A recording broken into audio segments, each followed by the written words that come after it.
Salut tout le monde, c'est Simon. Aujourd'hui sur excaliburcomics.fr, on va vous expliquer pourquoi il faut absolument que vous lisiez la série Tortues Ninja en comics. C'est bien simple, les Tortues Ninja en comics, c'est la meilleure série de super-héros publiée à l'heure actuelle. C'est drôle, c'est fun, les persos sont super cool, les dessins tabassent, et c'est tout ce que vous avez besoin de savoir. A plus sur Excalibur Comics. C'est pas un peu léger niveau argumentation? Bon allez, on va développer un peu plus et on va vous convaincre de vous mettre aux Tortues Ninja. Générique. Aujourd'hui en VF, grâce à iComics, à son super travail éditorial, on a de la chance d'avoir plein de comics TMNT. La série moderne, les classiques, et bientôt le relaunch qui s'appelle Reborn. Et donc on va vous expliquer en détail chacune de ces séries, pourquoi il faut absolument les découvrir. Le premier truc à savoir sur les Tortues Ninja, c'est qu'il faut absolument oublier tout ce que vous pensez savoir dessus. Oubliez les dessins animés, les jeux vidéo, les jouets, les films aussi, surtout les films en fait. Les Tortues Ninja c'est bien plus complexe et complet que ça. La série actuelle est écrite par Tom Waltz. Elle est dispo en 20 tomes chez iComics. Ouais, ça fait un paquet, c'est pour ça que ça ressort en intégrale, dans une version plus compilée, plus ramassée, avec moins de tomes, mais plus d'épisodes, je reviens dessus juste après. Donc cette série est écrite par Tom Waltz, qui est un fan absolu, un gros nerd des Tortues Ninja, et en fait ça se ressent très rapidement à la lecture de la série. Mais c'est pas seulement ça, Tom Waltz c'est aussi un super scénariste et on s'en rend compte très vite, le rythme est super bien géré, il y a des twists fréquemment, il y a des retournements de situation dans tous les sens. C'est hyper captivant en fait à lire et il fait une bonne alternance entre gros moments d'action et puis moments plus intimistes où les personnages vont se recentrer, se replonger dans leur mémoire et puis essayer de se recentrer un peu avant de passer à la prochaine grosse phase. C'est vraiment une série très intéressante au niveau de la narration parce qu'elle fluctue tout le temps en permanence dans les différents rythmes.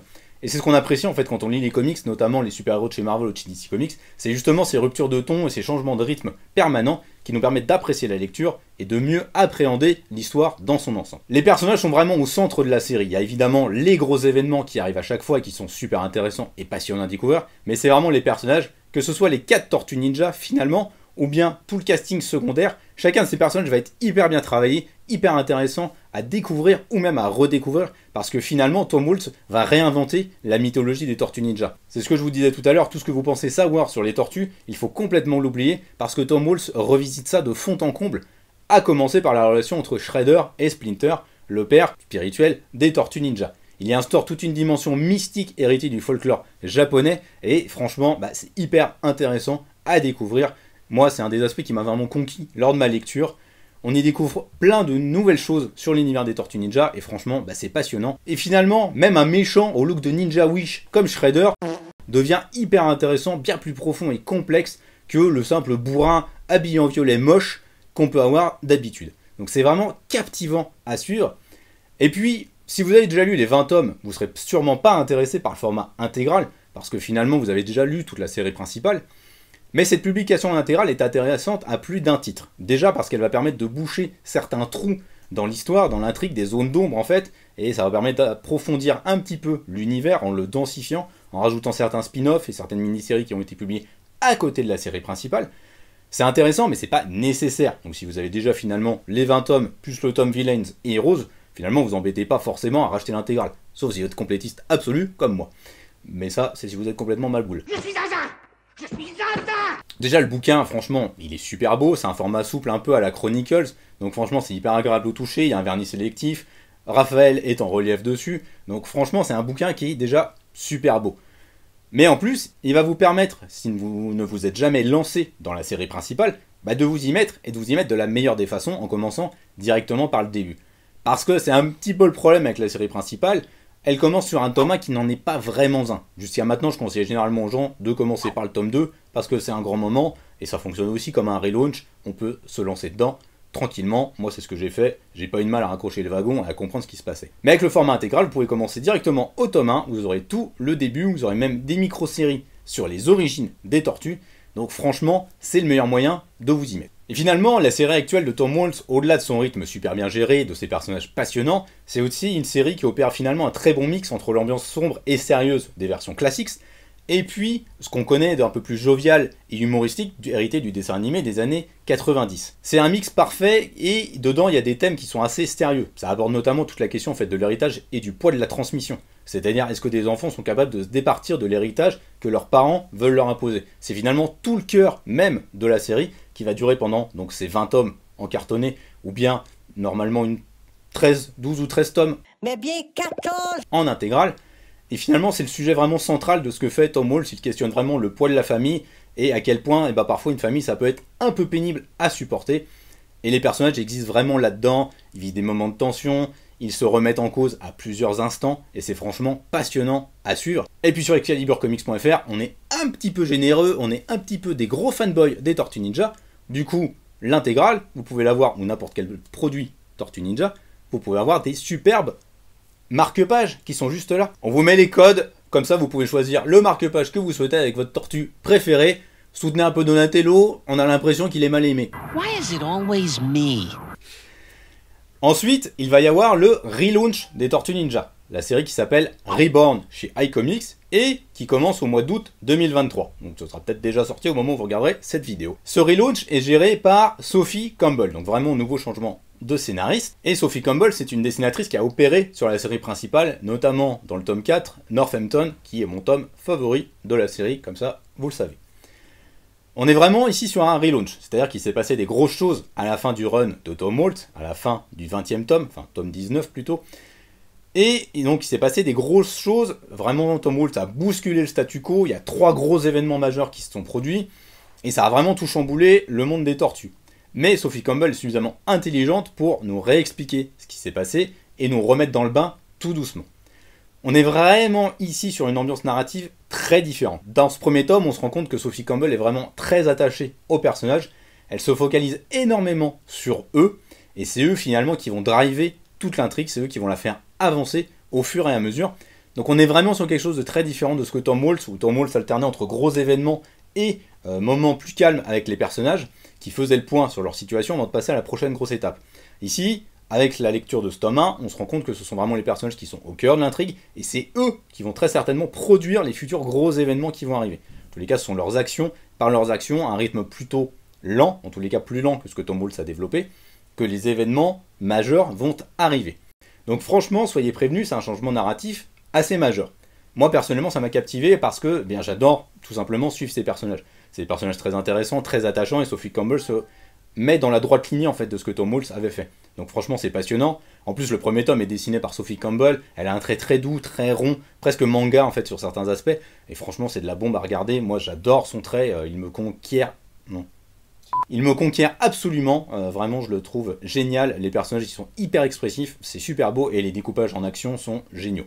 C'est vraiment de l'amour. Si je voulais aller un petit peu plus loin pour vous expliquer vraiment le changement narratif, eh bien je dirais qu'on est passé d'une série un peu à la Lost, c'est-à-dire avec des gros événements et les personnages sont impactés par ces gros événements, à une série façon Mad Men, c'est-à-dire une série vraiment centrée, focalisée sur les personnages, avec un rythme du coup un petit peu plus lent, mais où il va quand même se passer des grosses choses. C'est juste que ça va arriver à un autre rythme plus différent, imposé par le rythme de construction, de développement des personnages. C'est ce qu'il faut vraiment savoir sur ce relaunch, Reborn. Si vous avez jamais lu Tortue Ninja, vous pouvez vous lancer dedans, ce serait quand même dommage de rater les tomes précédents. Par contre, un petit conseil, si vous commencez la série avec les intégrales et que vous voulez vous mettre en même temps sur ce relaunch, vous allez vous faire spoiler votre race, autant être clair tout de suite. Donc à votre place, on éviterait plutôt.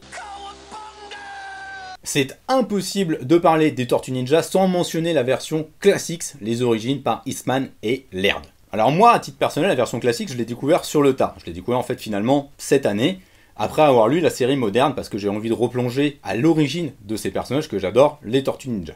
Et donc j'ai commencé les classiques. Les classiques, qu'est-ce que c'est? C'est finalement très simple, c'est le travail vraiment d'origine de Kevin Eastman et Peter Laird, les deux créateurs des Tortues Ninja, avec leur studio Mirage Studios, sur les tortues, les origines, vraiment tout le point de départ de ces personnages et de leur univers. C'est très différent de ce qu'on a avec la série moderne, parce que ici, on se rend compte très rapidement que Eastman et Laird ont des influences dans tous les sens, qu'ils les mettent en pagaille dans leurs histoires, et que ça part vraiment, mais alors dans tous les sens. C'est bien simple, dans le premier temps, on va passer d'une course-poursuite dans Central Park que John McClane n'aurait absolument pas renié, à un voyage dans l'espace que George Lucas n'aurait absolument pas renié. Donc on est vraiment dans des ambiances hyper différentes, ça part vraiment dans tous les sens, mais, et c'est important de le noter encore une fois, ce sont toujours les personnages et leurs émotions, leurs ressentis dans ces voyages qui vont être importants. Un autre truc à noter avec ces versions classiques, c'est que Eastman et Laird sont vraiment des gros fans de films d'action. ça se sent à chaque instant. Leur travail de découpage est vraiment impeccable. La course-poursuite dont je parlais précédemment, c'est un découpage hyper minutieux, et si vous avez vu des films d'action avec des grosses poursuites, comme par exemple Die Hard 3, pour ne citer quel, ou des John Wick, le travail de découpage est juste assez incroyable, on a vraiment l'impression d'être plongé dedans et de comprendre tout ce qui se passe. Le trait de Kevin Eastman peut paraître un petit peu grossier comme ça, de prime abord, mais finalement une fois qu'on plonge dans l'histoire et qu'on se rend compte à quel point son découpage est hyper astucieux et à quel point aussi Peter Laird le complète astucieusement dans l'ancrage ou dans d'autres points de détail, notamment les trames de noir, bah on se rend compte qu'en fait c'est un chef-d'œuvre absolu sur le plan graphique, et vraiment c'est une grosse frappe à découvrir. En plus, iComics fait super bien les choses puisqu'ils reprennent le contenu de l'édition US de ces classiques, et à chaque fin de chapitre vous avez des détails sur les coulisses de la création des Tortues Ninja. Ça va vraiment du tout début où Laird et Eastman sont complètement fauchés et se retrouvent tous les deux parce qu'ils sont passionnés de comics et de super-héros et vont créer cette parodie, jusqu'à la montée en puissance et au succès incroyable qu'a connu la série. C'est vraiment hyper dingue, et en plus à la fin du tome, vous avez un regroupement en détail de certaines planches, comment le découpage s'est fait, comment ils se sont partagés le travail. Franchement, si vous voulez plonger dans l'histoire avec un grand H des comics, c'est passionnant à suivre et je vous le recommande absolument, surtout si vous avez lu la série moderne et que vous ne savez plus sur quoi vous jeter, jetez-vous dessus, ce sera finalement en 6 tomes au complet et c'est une merveille à découvrir, vraiment foncez dessus, c'est génial. C'est trop génial!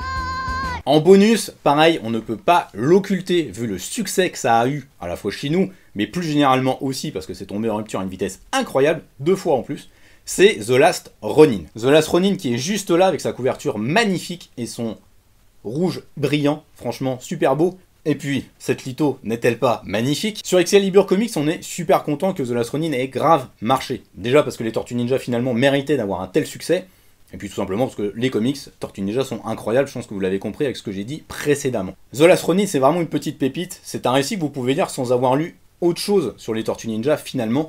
Si vous vous souvenez du dessin animé, si vous avez un souvenir nostalgique et un kiff nostalgique que vous voulez vous faire, The Last Ronin, c'est super bien.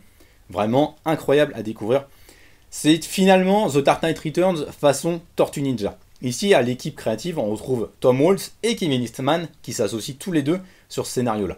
Pourquoi tous les deux? Eh bien parce qu'en fait, Kevin Eastman, ça fait des années qu'il a ce projet en tête, et Tom Waltz, comme c'est un excellent narrateur, on le voit très bien avec la série moderne, eh bien les deux se sont associés là-dessus et ont finalement construit cette histoire de Last Ronin, où eh bien, une Tortue Ninja revient dans la ville de New York après des années d'errance. Elle est la seule survivante finalement de ce clan, et elle va se retrouver face au clan Foot. Donc on a vraiment les ingrédients classiques des Tortues Ninja, la Tortue Ninja, le clan Foot en adversaire, c'est vraiment les ingrédients classiques, mais twistés façon The Dark Knight Returns, avec un futur dystopique très sombre, avec une technologie qui a envahi en pagaille tout, avec une surveillance de masse aussi, et une ambiance très sombre et crépusculaire. La Tortue Ninja que l'on va suivre n'est vraiment plus joyeuse comme ça pouvait être le cas auparavant, notamment dans la série moderne. Vraiment, c'est pas la fête pour elle. Elle a le poids en fait de la disparition de ses frangins sur les épaules. On ne vous dira pas quelle est la tortue survivante, faut le découvrir dans l'histoire. C'est vraiment hyper intéressant en fait de découvrir qui est cette tortue, pourquoi tout s'abat sur elle à ce moment-là. C'est vraiment passionnant à suivre de ce point de vue-là. Ça offre un portrait très touchant de cette tortue. Vraiment, c'est absolument incroyable là-dessus. Donc l'ambiance est super réussie parce que ça change de ce qu'on a habituellement sur les tortues. Et puis il y a toujours cette science du rythme finalement de Tom Waltz, c'est-à-dire que chaque chapitre va nous apporter une révélation supplémentaire, un twist, quelque chose. Et puis il y a une vraie montée en puissance avec une fin qui est absolument incroyable, renversante, qui encore une fois s'inscrit vraiment dans les thèmes de Tom Waltz sur l'héritage et la transmission. Franchement c'est passionnant à découvrir. Et si vous ne devez lire qu'une seule chose finalement sur la Tortue Ninja, bah c'est The Last Ronin quoi.